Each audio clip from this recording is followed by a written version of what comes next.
इडमो वज्जायणम इडमो लोई सब साहुणम।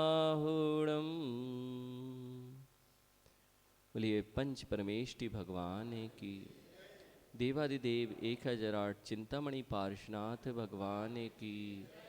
परम पूज्य आचार्य भगवान कुंद कुंद देव की। परम पूज्य आचार्य भगवान सिद्धांत चक्रवर्ती नेमिचंद्र महामुनिराज की। परम पूज्य आचार्य भगवान ब्रह्मदेव सूरी की। परम पूज्य आचार्य भगवान विशुद्ध सागर जी महामुनिराज की। द्वादशांग जिनवाणी माता।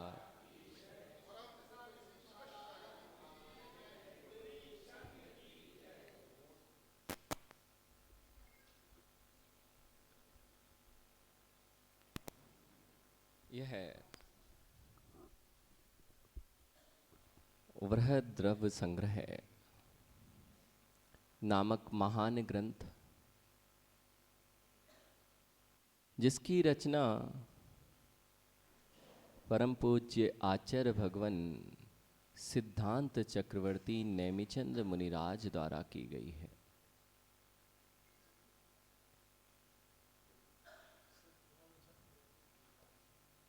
सिद्धांत चक्रवर्ती सामान्य उपाधि नहीं है। जो ये सिद्धांत चक्रवर्ती कहे गए हैं, ये वही नेमिचंद्र महामुनिराज हैं जिन्होंने गौमटसार जीवकांड और गौमटसार कर्मकांड की रचना की है। जो सिद्धांत ग्रंथ है, षटखंडागम है, धवला जी आदि जो सिद्धांत ग्रंथ कहे हैं, जब इन ग्रंथों को पढ़ने का अधिकार श्रावक को नहीं था, क्योंकि उसमें विशेष शुद्धता का ध्यान रखना होता है। यहाँ तक कि मुनिराज आरिका माँ को भी जब इन सिद्धांत ग्रंथों की वाचना की जाती है तो काल विशेष और काल विशेष के साथ साथ में शुद्धि विशेष का ध्यान रखना होता है। अब जब सिद्धांत चक्रवर्ती देव के सामने यह प्रश्न आ गया कि ये इतने महान ग्रंथों को श्रावक कैसे जान पाएगा, उसको कैसे ये पता चलेगा कि ये कैसे कौन से ग्रंथ हैं, तो उन्होंने फिर उसके सारभूत गौमट सार जीवकांड और गौमट सार कर्मकांड की रचना की। कौन था जिसको चाहिए था गौमट सार? गौमट, गौमटेश्वर आपने सुना है? गौमट जो था वो नाम है व्यक्ति का। किसका? जो बाहुबली भगवान की प्रतिमा किसने बनाई? चामुंड राय। चामुंड राय का नाम गौमट कहा जाता है, और गौमट के ईश्वर इसलिए गौमटेश्वर कहलाते हैं। ठीक है, तो भक्त के नाम से भगवान पहचाने जा रहे हैं। भक्त के नाम से भगवान प्रसिद्धि को प्राप्त हो गए। आप बाहुबली भगवान जब भी बोलते हो तो क्या बोलते? गौमटेश्वर, गौमट के ईश्वर। उसके ऐसा गौमट चामुंडराय का पुण्य भगवान भक्त के नाम से, और शास्त्र भी उसके नाम से। गौमट सार जीवकांड, गौमट के लिए आचार्य सिद्धांत चक्रवर्ती देव ने जीवकांड और कर्मकांड जैसे महान ग्रंथों की रचना की, इसलिए उसका नाम गौमटसार जीवकांड और गौमटसार कर्मकांड पड़ा। ये वही सिद्धांत चक्रवर्ती नेमिचंद्र महामुनिराज हैं जिन्होंने गौमटेश्वर बाहुबली को सूरी मंत्र दिया है, जिनका आप ये ग्रंथ पढ़ रहे हैं। ये आज से 1100 वर्ष पूर्व इस धरा को सुशोभित किया करते थे। वे नेमिचंद्र महामुनिराज, जिनके सूर्य मंत्र का प्रभाव इतना है कि वह प्रतिमा हजारों वर्षों से जैसी खड़ी है, और विश्व में एक ही प्रतिमा है जो जैनत्व को निरूपित करती है, प्रदर्शित करती है। वह एक ही स्थान है जहां विश्व सारे भेदभाव भूलकर, पक्ष पंथ भूलकर उस महामहोत्सव में एकत्रित हो जाया करता है। ये सामान्य सूर्य मंत्रों का भी प्रभाव हुआ करता है। उसका प्रभाव इतना अधिक है कि उसको आज तक कोई भी कुछ नहीं कर पाया, और वह अपने महत्व को अपने आप ही कहने वाली है। इसलिए ये सिद्धांत चक्रवर्ती कहलाए, क्योंकि सिद्धांत के जो चक्रवर्ती, जैसे चक्रवर्ती अपनी विभूति के लिए प्रसिद्ध होता है, ऐसे ही सिद्धांत में इनकी विभूति जो थी वह चक्रवर्ती के समान थी, इसलिए उनको सिद्धांत चक्रवर्ती नाम से जाना गया है। ऐसे ही सिद्धांत चक्रवर्ती देव को पूरे सिद्धांतों का ज्ञान था। सिद्धांत के साथ साथ आगम में अध्यात्म आदि जो द्वादशांग में 12 अंग होते हैं, उसमें सिद्धांतों के साथ साथ अध्यात्म आदि भी होते हैं। उस अध्यात्म ग्रंथ की भी व्याख्या, ऐसा नहीं था मात्र सिद्धांतों को जानते हो, एक ही अनुयोग के ज्ञाता हो। उन्होंने इतनी विशिष्ट यह द्रव्य संग्रह नाम की 58, मात्र 58 में पूरा का पूरा सार भर दिया।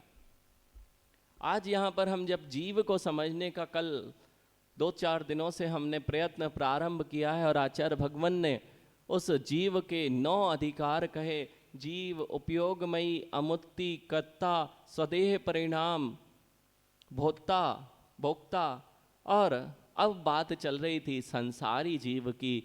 हमने देखा जो इस संसार में परिभ्रमण है उसका नाम संसारी जीव है। संसारी जीव 4 तरह के कहे गए, एक संसारी, दूसरा असंसारी, तीसरा नो संसारी, और चौथा इन तीनों से विलक्षण। संसारी जीव जो संसरणमिति संसारहा, जो चारों गतियों में भ्रमण कर रहा है उसका नाम संसारी। असंसारी जो संसारातीत हो गए हैं वे असंसारी हैं, जिनका भ्रमण रुक गया है, चारों गतियों में वे भ्रमण को बंद हो चुका है। ऐसे कौन से जीव हैं? तो ऐसे अनंतानंत सिद्ध परमेष्टि जीव हैं जिनका चारों गतियों में परिभ्रमण बंद हो गया है। ये तो कहे असंसारी। अब ये नो संसारी, नो संसारी अर्थात नो जब भी लगाया जाता है, जैसे कषाय और नो कषाय आपने पढ़ी, नो शब्द का प्रयोग जब किया जाता है इसका अर्थ होता है ईशत, किंचित। तो नो संसारी अर्थात ईशत संसारी ऐसे कौन हैं? तो अरहंत प्रभु हैं जिनका संसार न्यून रह गया है, इसलिए उनको 13वें गुण स्थान वर्ती। मात्र अब आयु प्रमाण काल तक इस संसार में अवस्थित हैं, शरीर सहित हैं, इसलिए उन्हें नो संसारी, ईशत संसारी। फिर वहाँ कहा कि 14वें गुण स्थान में कौन सी स्थिति बनेगी? तो आचार्य भगवान ने कहा वहाँ अयोग केवली है, शरीर भी है, लेकिन शरीर के साथ होते होते उसमें योग का अभाव हो गया है। तो 14वें गुण स्थान की इन तीनों से विलक्षण स्थिति है। ऐसे 4 तरह से संसार को बांटा गया। चारों को समझना बहुत आवश्यक है। तो सबसे पहले आचार्य भगवान ने जो संसारत्व ऐसा जो विशेषण किया है जीव का कि जीव संसारी है, क्योंकि जीव ने आज तक चारों गतियों में पंच परावर्तन रूप परिवर्तन जीव का स्वभाव है। प्रत्येक वस्तु का स्वभाव क्या है? परिवर्तित होना। परिवर्तन स्वभाव कहा हमने, ठीक है ना? परिवर्तन स्वभाव है, उत्पत्ति स्वभाव नहीं, विनाश स्वभाव नहीं। उत्पत्ति विनाश के बिना परिवर्तन होता नहीं, दोनों युगपत होते हैं। इसलिए परिवर्तन तो स्वभाव है। जीव की उत्पत्ति खोजने जाओगे तो कभी मिलेगी क्या? इस चीज को नहीं समझाया, आज तक नहीं समझाया, इसलिए अनंत संसार घूम रहे हैं। जीव कभी उत्पन्न हुआ क्या? जीव कभी उत्पन्न हो सकता क्या? जीव का कोई हेतु हो सकता है क्या? कहां से आया जीव? किसी को कोई इसमें शंका है? जीव अजन्मा है, अहेतुक है, अकारण है, अनादि से है। इस चीज में किसी को अभी तक कोई शंका? देखो, हमने एक बार शुरुआत जब की थी तब हमने एक सामान्य विषय लिया था, जब ये द्रव्य संग्रह प्रारंभ नहीं हुआ था। वो विषय आज समझ लेंगे तो बहुत अच्छी चीज हो जाएगी कि द्रव्य, जब हम पढ़ रहे थे कि द्रव्य होता है जो भी द्रव्य होता है वह होता है, सत रूप से जो होता है वही द्रव्य होता है। जिसका अस्तित्व हुआ करता है उसका नाम ही द्रव्य हुआ करता है। इसका अस्तित्व कब नहीं था और कब नहीं रहेगा। इसलिए हाँ, अगर फिक्स नहीं रहेगी, बहुत बढ़िया। एक प्रश्न कर दिया कि जीवों की संख्या क्या फिक्स है? क्या आत्मा जितने हैं उतने ही है? हाँ, अगर आत्मा कम बढ़ होंगे तो या तो नाश को प्राप्त हो जाएंगे और या फिर उत्पत्ति करना पड़ेगी। जब बढ़ानी होगी संख्या तो जीव नए आने चाहिए, और जब घटनी चाहिए तो वो नाश को प्राप्त होने चाहिए। लेकिन 6 द्रव्यों की संख्या, 6 द्रव्य होने पर भी 6 द्रव्य की एक भी द्रव्य की संख्या आज तक तो ना बढ़ी है और ना घटी है। परमाणु, एक भी परमाणु आज तक नया पैदा नहीं हुआ। यदि कोई परमाणु को पैदा करने वाला हो जाए तो नए नए चीजें उत्पन्न होने लगेंगी। जो चीज अभी नहीं दिखती है थोड़े दिन बाद जो कभी अस्तित्व में नहीं देखी गई वह भी दिखने लगेगी। जैसे आकाश के फूल, आकाश के फूल देखे, अगर नई वस्तु उत्पन्न हो लगे तो एक दिन ऐसा भी आएगा कि आकाश के फूल हो जाएंगे। तो आकाश के फूल ना तो कभी हुए हैं और ना हो सकते हैं। ठीक है, तो नई वस्तु की उत्पत्ति कभी होती नहीं और पुरानी ही है सारी वस्तुएं। इस जीव को यही समझ में नहीं आ रहा है, जितनी वस्तुएं आपके पास हैं सब पुरानी, और हम हर्ष विषाद करते हैं जब भी कुछ नया मिल जाता है तो बड़ा आनंद आता है कि कुछ नया मिल गया। इस देशना को भी आपने अनंत बार सुना है। प्रकाश दादा, ये देशना को अनंत बार सुना है जीव ने, किंतु सम्यक दर्शन को प्राप्त नहीं किया। इसलिए अभी अपन 5 परावर्तन की जब चर्चा कर रहे हैं तब ये पता चलेगा कि ऐसे जीव ने कौन से भाव नहीं किए इस संसार में। जो अनादिकाल क्या होता है, अनंतता क्या होती है, ये आज तक जीव को पता ही नहीं है, इसलिए बड़े आनंद से जी पाता है। आपने अपने जीवन के 70 साल निकाल दिए, 70 साल पलट के देखो कैसे निकले, पता चला क्या? ऐसे जीव ने अनंत काल, कब से है जीव, जिस पर्याय में जाता है उस पर्याय में उसका आनंद भोगता रहता है और उसको भोगते भोगते संसार में परिभ्रमण करने लगता है। आज भी जब विवेक है तब भी कहाँ छूट पा रहा है। अपन को पता चल गया है, शास्त्रों के ज्ञाता बन गए हैं, सारी चीजें अपने को अध्ययन में आ रही हैं, लेकिन ये भान नहीं हो रहा है अध्ययन में तो आ रही हैं। ऐसे अध्ययन में आने के बाद भी इससे बचा कैसे जाता है ये भी पता लग गया है, लेकिन बचने का उपाय जीव नहीं कर पाता है, क्योंकि उसकी संसार के प्रति आसक्ति इतनी अधिक हुआ करती है कि वह यह सब छोड़ के उस संसार परावर्तन से, इतने ही नहीं, इतना सा यदि समझ में आ जाए कि आत्म तत्व हम हैं और बाकी सारी वस्तुएं पर हैं। केवल 2 चीज नहीं समझ में आई आज तक, और ये बात सत्य है, अभी विषय आएगा तब और लेंगे कि अनंत बार ग्रेव्यक उपजायो। क्यों बोलते हैं मां, क्या बोला? मुनि बनकर भी अनंत बार ग्रेव्यक उपजाया है इस जीव ने। यानी मुनि नहीं बने क्या आप? मुनि बनने के बाद भी भूल कहाँ रह गई? इसने जीव तत्व को जैसा इसका स्वरूप था, जैसे 6 द्रव्यों का स्वरूप था, अपने से भिन्न सब पदार्थ थे, ऐसा उसने अनुभव रूप से नहीं जाना। शब्दों से जान लेना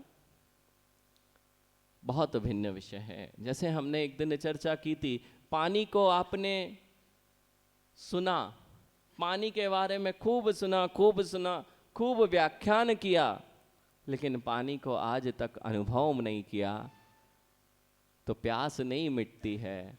वैसे ही जीव ने इन व्याख्याओं को सुना, इन व्याख्याओं को किया, लेकिन व्याख्यान में व्याख्यान जो व्याख्येय होता है, जो वाच्य होता है, सुभाष भैया पकड़ना, उस दिन अपन वाच्य वाचक पे आए थे, वाचक को जाना लेकिन वाच्य पर आज तक नहीं गा। हमने कहा था आपसे श्रीफल लिखना, उस श्रीफल को लेके और चढ़ाने आना।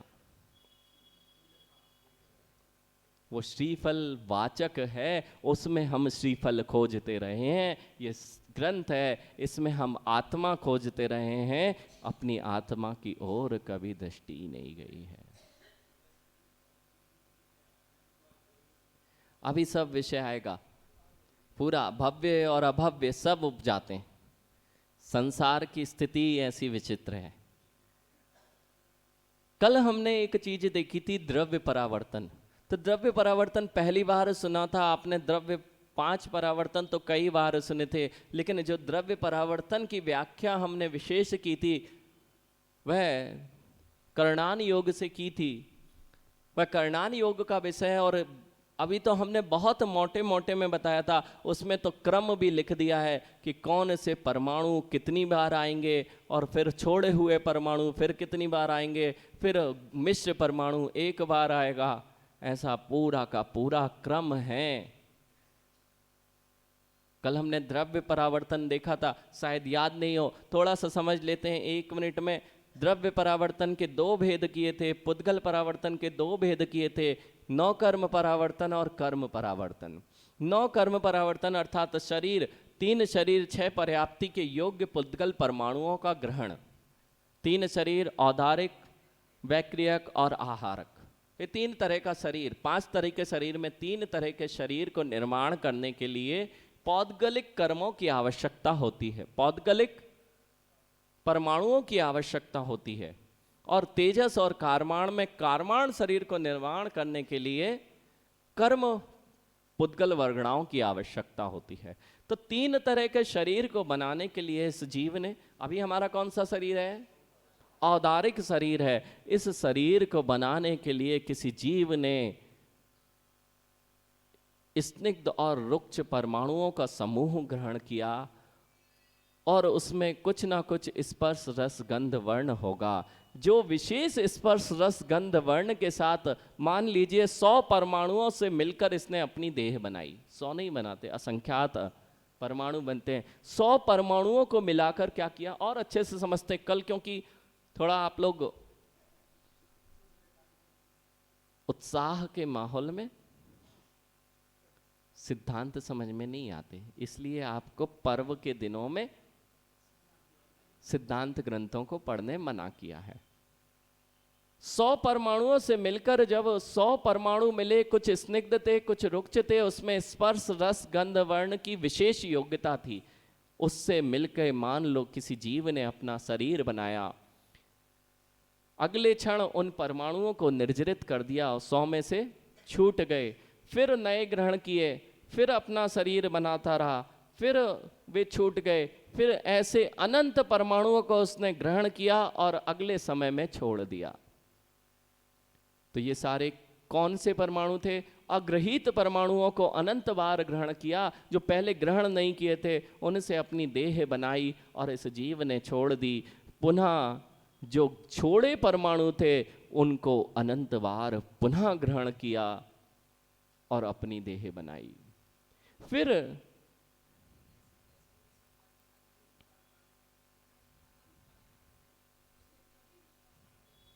अनंत पर्यायों की बात नहीं है। जब भी अग्रहित परमाणु कहे हैं, ये उस संसार परावर्तन की अपेक्षा से हैं।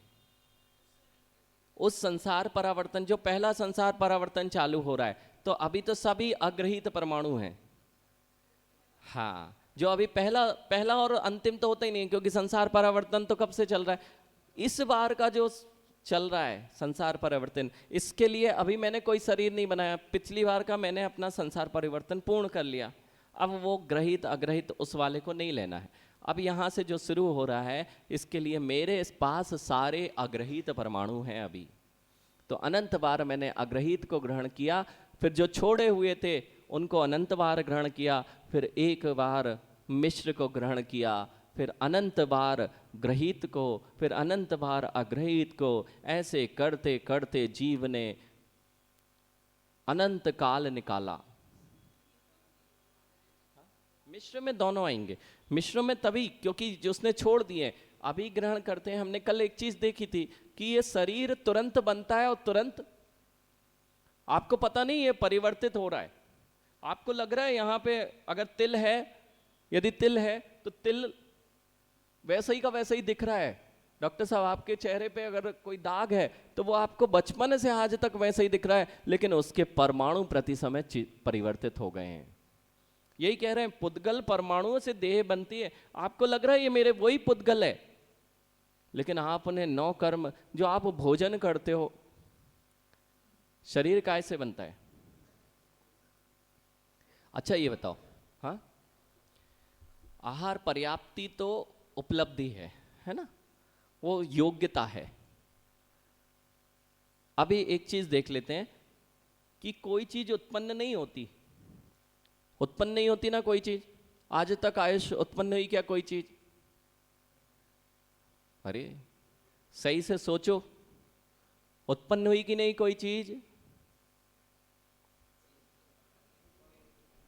डॉक्टर साहब भदौरा जी, पेड़ अंकुरण हुआ,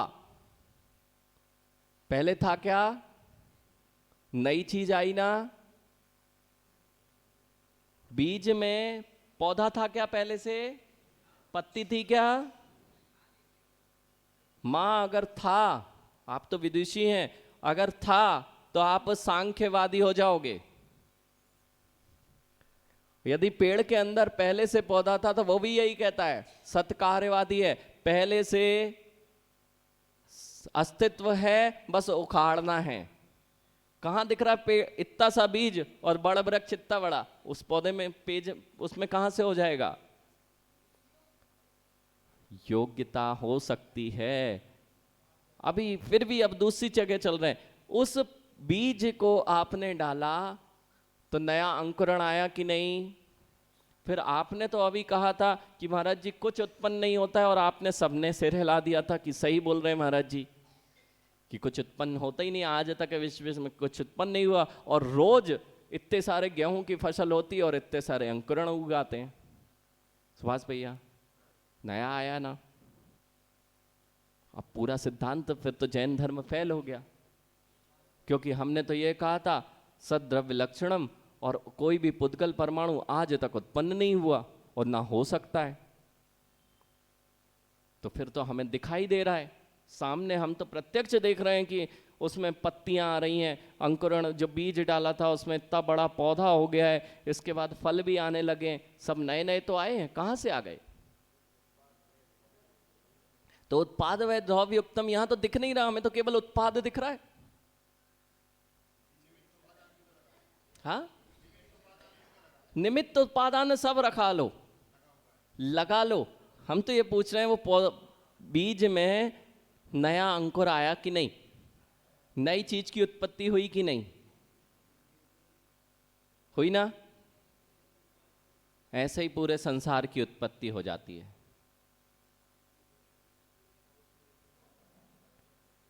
अच्छा बताओ, अच्छा कोई चीज आज तक नष्ट हुई क्या? नहीं हुई। जैन सिद्धांत है इसलिए बोल रहे हो, अभी नष्ट करके बताएं क्या?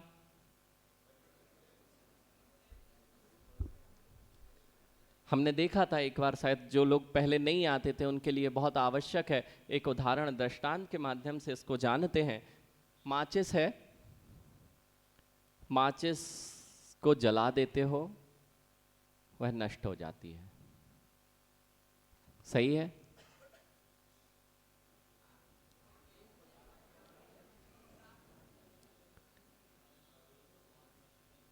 नष्ट हो जाती है और उत्पन्न होता है, लेकिन हम तो देख रहे हैं, सामने दिख रहा है आपको, बीज इतना सा इतना बड़ा पेड़ उत्पन्न हो गया है। हम तो आपको उदाहरण दे रहे हैं, दृष्टांत, आप कह रहे हो कैसा जैन सिद्धांत है, इसलिए तो कल्पना लगती है जैन सिद्धांत, इसलिए तो कल्पना लगती है कि दिख रहा है सामने, बीज में से इतना बड़ा पेड़ निकल के आ गया है, कहीं था नहीं उसका, फिर भी वह बीज में से इतना बड़ा का बड़ा पेड़ आ गया है, और माचिस जलाई है। आप कह रहे हो कुछ नष्ट नहीं होता, और माचिस जलाई वह नष्ट हो गई है।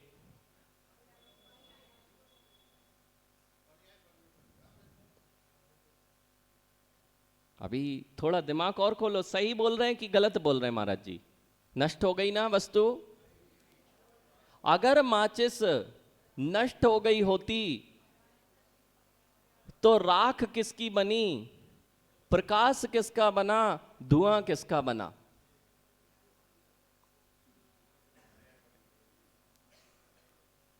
राख हो गई होती। अच्छा ये बताओ, सीप में पंडित जी, सीप में मोती आ जाता है, सीप में मोती कहां से आ गया? काय की पर्याय बदल गई, वहां तो कुछ था ही नहीं। देखो माँ, द्रव्य क्षेत्र काल भाव का कितना विशाल प्रभाव है सुभाष भैया। जो एकांत से इसको नहीं मानते हैं, स्वाति नक्षत्र की बूंद जब सीप में प्रवेश करती है तभी वह मोती बनती है। अन्य नक्षत्र की बूंद यदि उसमें प्रवेश करेगी तो मोती नहीं बनता है। अब कहना द्रव्य क्षेत्र काल भाव कुछ नहीं करता। स्वाति नक्षत्र की बूंद यदि सीप में प्रवेश की है वही मोती बनती है, और दूसरे नक्षत्र में यदि कोई बूंद प्रवेश करती है तो वह मोती नहीं बना करती है। वही बूंद जल कायक से पृथ्वी कायक बन गई है। जीव नहीं बना है, जीव तो परिवर्तित हो जाएगा, लेकिन उसका नियोग देखो कि जल की बूंद पत्थर बन गई। मोती कितना कठोर होता है, वह जल की बूंद भी कठोर हो जाती है। हमको लगता है जल कठोर कैसे हो सकता है, जल पत्थर बन सकता है क्या? कभी आपसे पूछें तो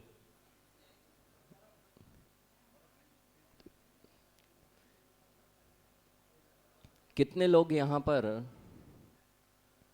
दुग्ध का रसपान करते हैं?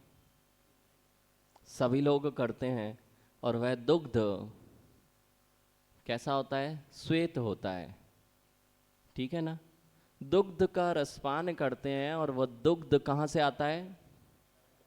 गाय से आता है। गाय क्या खाती है? अपने आप नया उत्पन्न हुआ है दूध, की उसने जो चारा खाया था उससे उत्पन्न हुआ है? जो जो अभक्ष भक्ष सब खाया, पानी पिया, उससे वह दूध बना।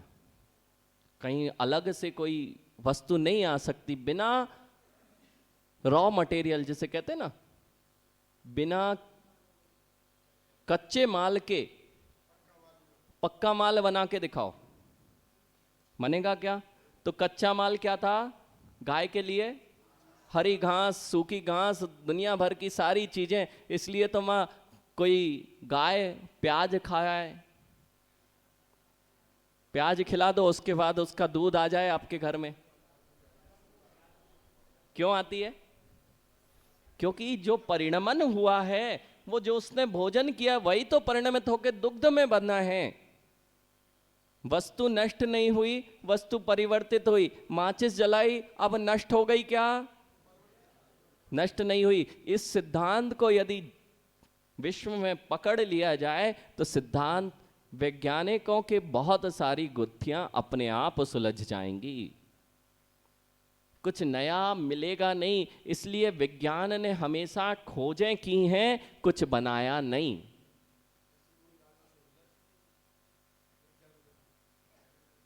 खोजा नहीं, खोजा ही है। डॉक्टर साहब, आज तक विज्ञान ने खोजा है। वैज्ञानिक क्या कहलाते हैं? अन्वेषण करता, खोज करता, ना कि करता।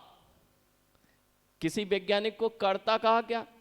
बनाने वाला। किसी चीज को बना दिया हो वैज्ञानिकों ने मात्र खोजा है और बताया है। इसलिए आप उनको पूजते हो। हमारे तीर्थंकरों ने भी खोजा ही है और बताया है, उसको नहीं पूज पाते हो।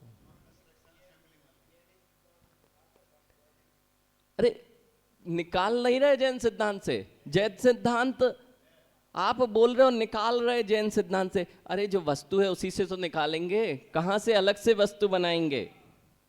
इसलिए जब सर्वज्ञ के पास आते हैं, जो आज वैज्ञानिक काम कर रहे हैं वही तो सर्वज्ञ ने किया है। प्रत्येक वस्तु का जैसा स्वरूप होता है उसको वैसा जान लिया और आपको दिखा दिया। इसलिए तो वीतराग वैज्ञानिक है। आप वैज्ञानिकों को क्यों बोल रहे हो? उन्होंने देखो अभी बहुत सारे प्रैक्टिकल कर लिए, आपके अंदर की सारी चीजें देख ली और देख देख के बता दिया ऐसा ऐसा शरीर होता है। और हमारे तीर्थंकरों ने पहले से ही बता दिया, उनके ज्ञान से, दिव्य ज्ञान, जैसे जैसे वैज्ञानिक का ज्ञान बढ़ा, उसने परमाणु की खोज की, उसमें बता दिया भैया इलेक्ट्रॉन भी होता है, प्रोटॉन भी, न्यूट्रॉन ऐसे ऐसे घूमता है। उसका ज्ञान तो थोड़ा कम बढ़ हो जाए तो गलत बता सकता है, लेकिन केवली भगवान को तो साक्षात दिख रहा था, इसलिए तो वैज्ञानिक बहुत पीछे हैं और सर्वज्ञ का ज्ञान बहुत आगे है। इसमें जो है वह वैज्ञानिकों के पास नहीं है। वैज्ञानिकों को अंतिम लक्ष्य तक इस तक पहुंचना ही पड़ेगा और वे पहुंच पाएंगे नहीं, क्योंकि ये इंद्रियों की सीमा के परे जो ज्ञान है उसको तो सर्वज्ञ ही जान सकते हैं। आपके यंत्र कितने ही बड़े बड़े बनाते जाना, लेकिन यंत्रों की भी अपनी सीमा होगी, वे इस ज्ञान तक नहीं पहुंच पाएंगे। इसलिए विज्ञान सत्य नहीं है, विज्ञान तो आपेक्षिक सत्य है, सापेक्ष सत्य है। पूर्ण सत्य तो जिनवाणी है, केवली भगवान के द्वारा बताया गया मार्ग है। इसलिए कोई भी वस्तु, अभी बहुत सारे वैज्ञानिकों ने आए उस सिद्धांत दिया है, energy can not be destroy, can not be created, it can be only transform from one form to another. ऊर्जा का ना तो विनाश होता है, ऊर्जा ना तो उत्पन्न होती है, ये मात्र परिवर्तित होती है। वो ऊर्जा के बारे में बोल पाए, ये सिद्धांत तो जिन दर्शन के मूल सिद्धांत है, उत्पाद वह गौण युक्तम सत और सत द्रव्य लक्षणम, इन दो सिद्धांतों पर ही तो पूरा विज्ञान। अब हमने उस सिद्धांत को न्यूटन के नाम दे दें कि न्यूटन ने ऐसा कहा, तो हमारी प्रज्ञा बहुत अच्छी है कि अपनी चीज को विदेशी लोग लेके गए, वहां से ब्रांड लगाया और आपको ही बेच दिया। यही तो हो रहा है, आपके यहां से चीजें जाती हैं, वहां का टैग लगता है और आपको बेच दी जाती हैं। आपके पास सब है, इसमें से वैज्ञानिक निकाल रहे हैं और पुनः आपको पकड़ा रहे हैं, आप उनकी जय जयकार कर रहे हो। यहां आओ, सब मिल जाएगा। कोई वस्तु आज तक नष्ट हुई क्या? नहीं हुई। माचिस को देख लिया, उसमें माचिस का एक भी परमाणु, रासायनिक प्रक्रिया सबने पढ़ी है, केमिस्ट्री सबने पढ़ी है, अपने शुरुआती दिनों में ही केमिस्ट्री आ जाती है। जब भी आप केमिस्ट्री की इक्वेशन लिखते थे, H2O, दो परमाणु H के, एक परमाणु O का, एक पूरा अणु H2O बन गया। अब उसमें से कोई बच्चा यदि हाइड्रोजन के 3 परमाणु लिख दे और यहाँ H2O लिख रहे, तो क्या करते थे? गलत। क्यों? परमाणु की संख्या बराबर होना चाहिए। विज्ञान भी जान रहा है कि आज तक एक भी परमाणु ना घटा है ना बढ़ा है, फिर भी कई जगह पे वो अभी नहीं पकड़ पाए, और उन परमाणुओं की संख्या तो देख लेते हैं, उसके साथ लिख देते हैं प्लस एनर्जी। क्या लिख देते हैं? प्लस ऊर्जा। अब दो परमाणु यहां बराबर हैं, लेकिन ऊर्जा कहां से आ गई? आपने तो कहा था ऊर्जा का उत्पन्न नहीं होता, विनाश नहीं होती, वो तो चेंज होती है। तो अभी आपने परमाणु के सूक्ष्म पदार्थों को नहीं पकड़ा जो ऊर्जा रूप में परिवर्तित हुए थे। आप तो मोटे मोटे परमाणुओं को देख के बस कह दिए थे जो ऊर्जा में परिवर्तन हुआ था वे भी कोई ना कोई परमाणु अणु थे, जहां अभी विज्ञान नहीं पहुंचा है। कठिन हो रहा है क्या? समझ में नहीं आ रहा? वस्तु आज तक नाश नहीं हुई, लेकिन ठीक है, नाश नहीं हुई, लेकिन उत्पन्न तो हो रही है। क्यों? उत्पन्न होते दिख रही है। नाश होगी तभी तो उत्पन्न होगी।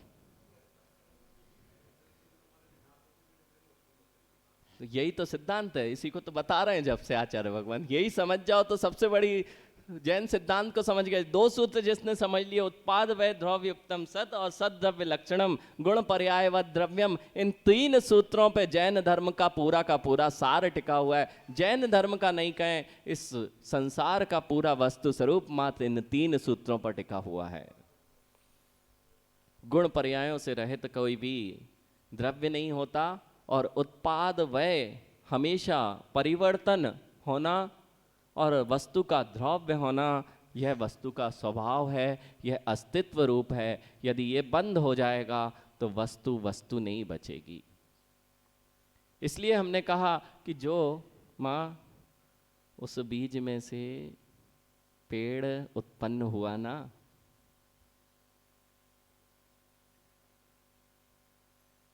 बीज में से पेड़ कहां से आया? बिना कच्चे माल के पक्का माल बनाना डॉक्टर साहब हो सकता है क्या? संभव है क्या? अरे आपको नहीं पता, जब उस बीज को किसान ने खेत में डाला, वह योनि स्थान बना, उस नियोग से वहाँ जीव आया, और जीव के कर्म के नियोग से उसने वहाँ की पुद्गल वर्गणाओं को ग्रहण करना प्रारंभ किया। उन पुद्गल वर्गणाओं से उसने अपना देह बनाई। जैसे कि आपके गर्भ में कोई पुत्र आता है तो वह भी तो पुद्गल वर्गणाएं ग्रहण करता है। जो माँ खाती है भोजन, उसी से तो आहार पर्याप्ति, शरीर पर्याप्ति, इंद्रिय पर्याप्ति, श्वासोच्छ्वास पर्याप्ति, भाषा पर्याप्ति और मन पर्याप्ति, जैसी जैसी उसकी सामर्थ्य बढ़ जाती है, पर्याप्ति मतलब आहार को ग्रहण करने की शक्ति जब आ जाती है, तो वह जो पहले दिन जीव आया वह अपनी पर्याप्ति को जैसे ही पूर्ण करता है, क्षयों पर्याप्ति को, वह वहाँ के पुद्गल वर्गणाओं से अपना शरीर बनाना प्रारंभ कर देता है। और जीव के नियोग से जैसे उसके कर्मोदय होते हैं वैसा उसका शरीर बनता जाता है। नया कुछ नहीं आया था, उस बीज ने उस जीव के नियोग से वहाँ के आसपास के पुद्गल परमाणुओं से मिलकर अपना देह बनाई, और वही पत्ती के रूप में आपको दिखाई देने लगा। माँ, सम्मूर्छन जीवों पे थोड़ी विश्वास नहीं होता है ना। सम्मूर्छन जीव होते हैं कि नहीं होते हैं, अभी तक तो सबको गर्भ से ही निकलते देखा है।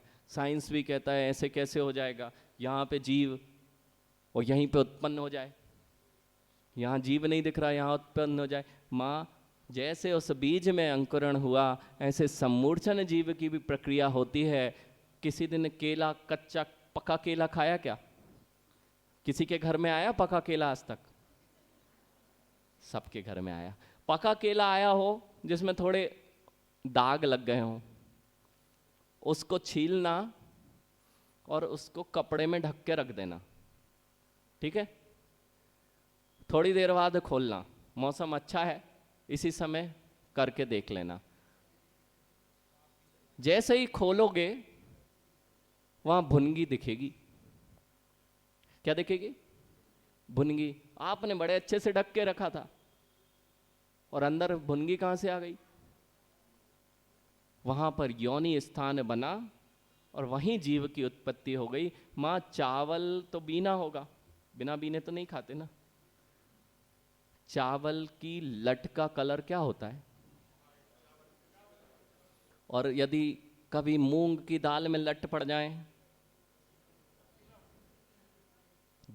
जहां जो क्षेत्र होता है, काली मिट्टी के जीव काले देखे जाते हैं, पीली मिट्टी में उसी कलर के जीव देखे जाते हैं। लाल, जब सूर्य तप्तायमान होता है तो आपको वहां पे लाल जीव दिख जाएंगे। वहीं की वर्गणाओं से इकट्ठा होकर यह जीव अपना शरीर बना लिया करता है।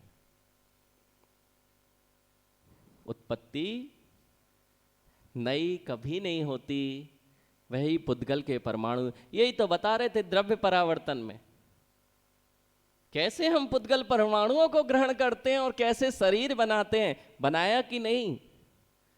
उस लट्ट ने बनाया कि नहीं? इल्ली ने अपना शरीर कहां से बनाया? हरे पत्ते की इल्ली, हरे कलर की, सफेद धान्य में सफेद कलर की, गेहूं में गेहूं के कलर की। यहां पे देखो, पिछली बार हम लोग क्या, वैशाली में तो वहां पे लीची होती है। आप लोग जैसे लीची आती ना, तो लीची वहां पूरे में लीची और लीची के ही पेड़ थे। लीची के पेड़ थे। उन्होंने कहा महाराज जी अब लीची खाने का समय खत्म, तो हम लोग पूछे क्यों, ऐसा क्यों? कहते जैसे ही पहली बारिश होती है और लीची के ऊपर वाले स्थान पे इल्लियां पैदा हो जाती हैं।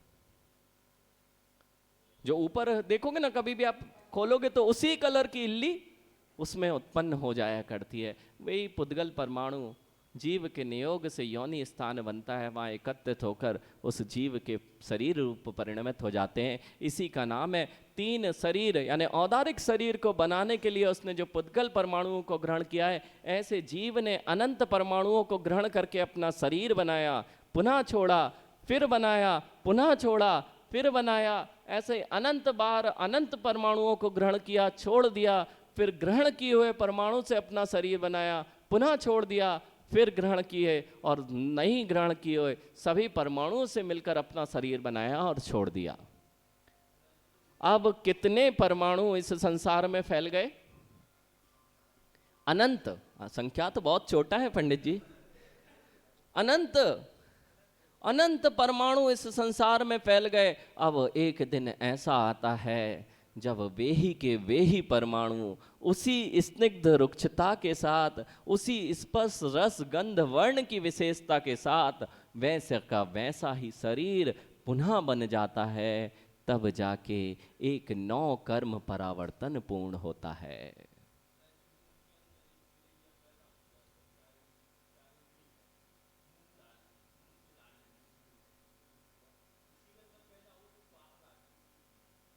हाँ ठीक है, ठीक है ना। बहुत सारी ऐसी योनि स्थान है, तो जब आप पढ़ेंगे तो आप 84 लाख योनि स्थान ही हैं वो, है ना। आप मनुष्य के योनि स्थान कितने पढ़ते हो? 10 लाख, है ना।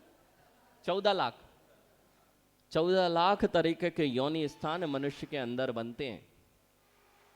ठीक है, अब यहाँ पे वो भिन्न विषय योनि स्थान का, लेकिन यहाँ पर पुद्गल परमाणुओं का कैसे संग्रह हुआ, कैसे छोड़ा। कोई वस्तु आज तक उत्पन्न हुई क्या? नहीं हुई क्या? नष्ट हुई क्या? नहीं हुई। कितनी बार हमने परमाणु ग्रहण किए? तो क्या अनंत बार में जो आज शरीर मिला है पहली बार मिला? फिर से इच्छा है मेरा शरीर अच्छा दिखे, फिर से संसार में रुलने की इच्छा है, तो खूब लिपस्टिक, पाउडर, तेल, गुलाल सब लगाओ जिसमें जीवों की हिंसा हो रही है, उसी योनि में जाके जन्म लेना पड़ता है। जो ये ध्यान नहीं रखते हैं और अपनी पांचों इंद्रियों के विषय के आसक्त होकर जीव जिन जिन इंद्रियों का भोग करता है, तदजन्य उस कर्म के नियोग से जब कर्म फल चेतना को भोगना पड़ता है। माँ, बहुत संभल के जीने की आवश्यकता है। गर्म पानी लेते हो, हीटर चालू किया, उसमें कौन से जीव आए? सब जल गए। आजकल माँ, पहले चक्की होती थी तो थोड़ा देख भी लेते थे, पलट लेते थे। एक चक्की चालू की, उसमें चूहे पड़े थे, वे सब आटे की जगह उसमें से आपने देखा नहीं, क्योंकि चूहा है इसलिए बड़ा दिख रहा है, उसमें से रक्त दिखने लगा। माँ, ऐसे कितने जीव हैं जो आपने बिना देखे भून दिए हैं, जला दिए हैं, रात्रि में दिख नहीं रहे हैं। एक बार आपने गैस रखी और अनंतों को भून दिया। अब ये कर्म किसके बंध रहे हैं? उस जीव के की किसी और के?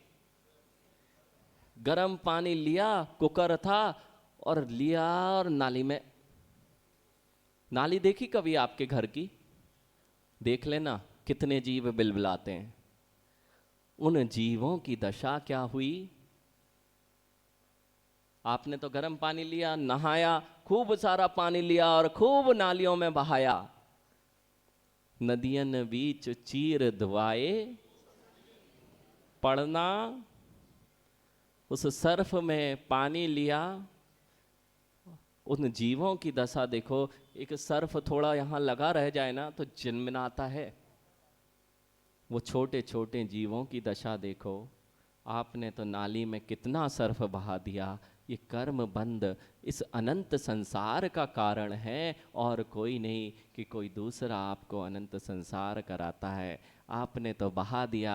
अब वह कर्म जब उदय आया तो जीव कर्म फल चेतना को भोगने के लिए मजबूर हो गया। अब पेड़ बन के खड़ा है, कितने ही धूप हो, कितने ही पानी गिरे, कोई काटने आ जाए, कोई छीलने आ जाए, तभी वह अपनी प्रतिक्रिया नहीं कर सकता।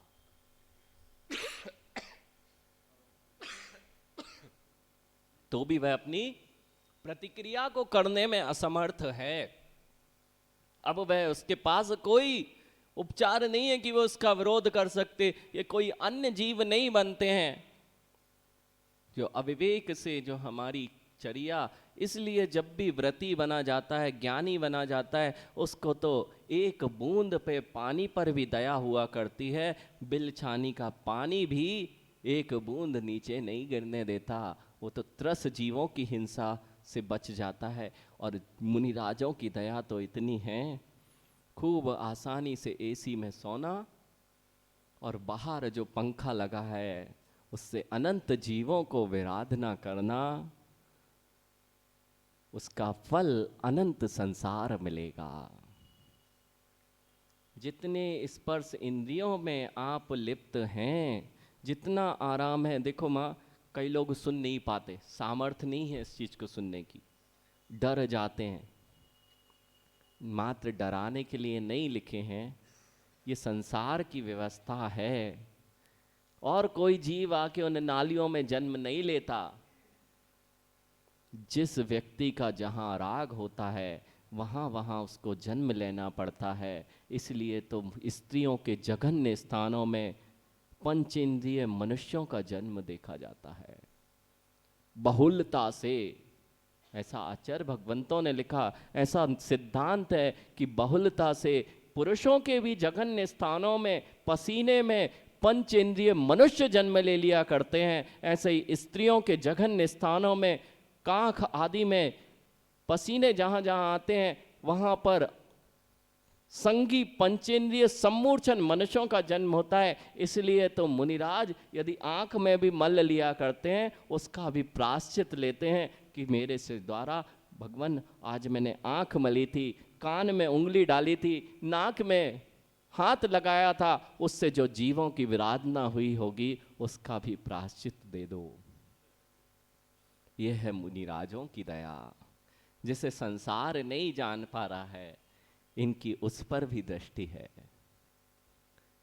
पुद्गल परावर्तन, ये तो 9 कर्म पुद्गल परावर्तन समझा। इसी के जैसा कर्मों को जब 148 कर्मों की वही प्रकृतियां जो आपने एक बार में एक समय में 8 कर्मों को ग्रहण किया था, वे कर्म जिस स्पर्श रस गंध वर्ण अर्थात जिस प्रकृति स्थिति अनुभाग के साथ में थे, पुनः जाके एक दिन ऐसा आता है कि वैसे ही के वैसे ही कर्म हमारे साथ जुड़ते हैं। अर्थात हमारी बुद्धि वैसे ही, हमारे भाव वैसे ही, हमारी सारी की सारी स्थितियां उन कर्मों के नियोग से होती हैं। और वैसे के वैसे ही कर्म, इतने ही सफ़ेद बाल उतने ही नाखून, वैसे ही लंबे नाखून वैसे ही छोटे नाखून, ऐसा कर्म परावर्तन और 9 कर्म परावर्तन को मिला करके जो काल जीव ने निकाला एक परावर्तन में, वह अनंत काल हो जाया करता है। और क्योंकि जीव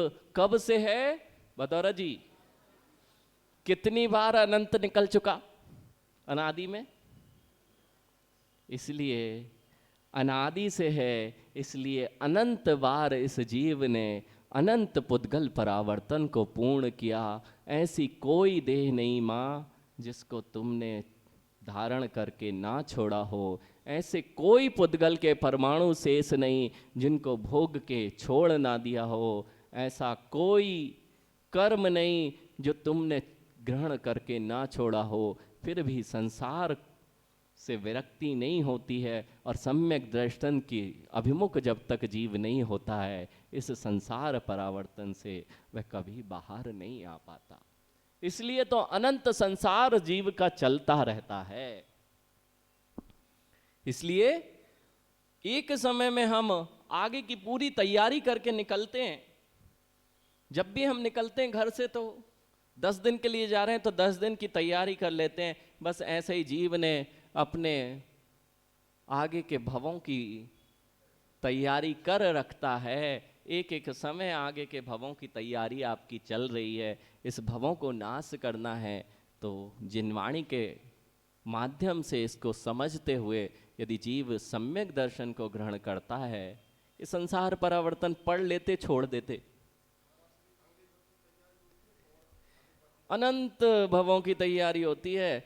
एक छोटे से 1 मिनट में कोई कैद 1 मिनट में क्या करता है? अपराध। और देते कितनी सजाओ? आजीवन कारावास, है ना। 1 मिनट में अपराध किया। ऐसे ही एक समय में जीव, अभी भी कोई मुनिराज यदि होते हैं तो उनका बंध, कोई भी कर्म का बंध अंतः कोड़ा कोड़ी सागर से कम कभी नहीं होता। अंतः कोड़ा कोड़ी सागर, सागर में असंख्यात वर्ष होते हैं, उसमें कोड़ा कोड़ी का गुणा कर दो, इतना प्रत्येक समय जीव बंध करता है। सम्यक दृष्टि भी इससे अंदर अंदर करता है, लेकिन जो सम्यक दृष्टि नहीं है, असंयमी है, उसका तो कोड़ा कोड़ी सागरों का बंध चल रहा है। एक असंख्यात वर्षों में कितने जन्म ले लोगे? देखो, एक कोड़ा कोड़ी सागर, जब हम देखते हैं कि चतुर्थ काल का काल कितना है? कितना है? 1 करोड़ 1 कोड़ा कोड़ी सागर, चतुर्थ काल 42,000 वर्ष। 1 कोड़ा कोड़ी सागर में मारीची के जीव ने जब उनके भाव पढ़ो तो पता चलता है कि कितनी बार, हजारों बार वैश्या, हजारों बार। सोचो, केवल आदिनाथ से और महावीर तक के काल में कितने जन्म ले लिए 1 कोड़ा कोड़ी सागर में। तो अनंत कोड़ा कोड़ी सागर जो आप प्रत्येक समय बांध रहे हो, कितने भवों की तैयारी आपके साथ चल रही है। ठीक है, तो आज का तो समय हो गया। ठीक है, कोई बात नहीं, लेकिन समझ में अगर आया है और समझने के साथ में उस तरह के भाव होते हैं और जीवों पे दया करके मात्र ये भावनाएं प्रशस्त होती जाएं, विशुद्धि बनती जाए, इन सब के लिए इनको समझना पड़ता है। आगे अपन क्षेत्र परावर्तन आदि जो परावर्तन है उनको भी जानेंगे कि इस जीव ने आगे ये सारे परावर्तन किस तरह से किए हैं और फिर किस किस को जल्दी ग्रंथ समाप्त करना है। नहीं, हम कर सकते हैं, क्योंकि अब दूसरी गाथा चल रही है, वो आधा पेज हुआ है 3-4 दिन 5 दिन में। अभी तो संसार परावर्तन 2 दिन हो गए। एक ही द्रव्य नाम की एक शब्द